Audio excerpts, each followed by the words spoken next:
ঐশীকে বাসায় নামিয়ে দেওয়ার পর থেকে নিলয় তাকে ভুলতে পারছিল না।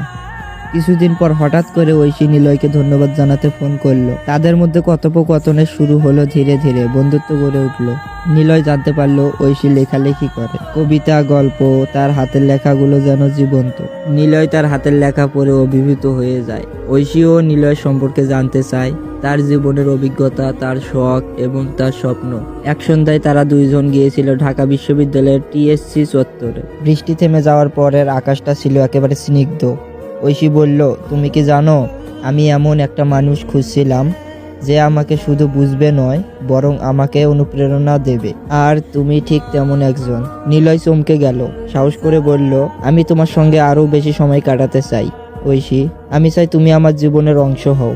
ঐশী মৃদু হেসে বলল, তাহলে আর দেরি কেন, আমরা তো একে অপরের সঙ্গেই থাকতে পারি। তাদের ভালোবাসা শুরু হলো। একসাথে বই পড়া, সিনেমা দেখা, নতুন নতুন জায়গা ঘুরে বেড়ানো, সবকিছু যেন তাদের জন্য স্বপ্নের মতো ছিল। একদিন নিলয়ের অফিস থেকে একটি প্রস্তাব আসে, তাকে দুবাই 1 বছরের জন্য যেতে হবে। প্রমোশন আর উচ্চ বেতন দেওয়া হবে তাহলে। কিন্তু সত্য একটাই, তাকে বাংলাদেশ ছেড়ে যেতে হবে।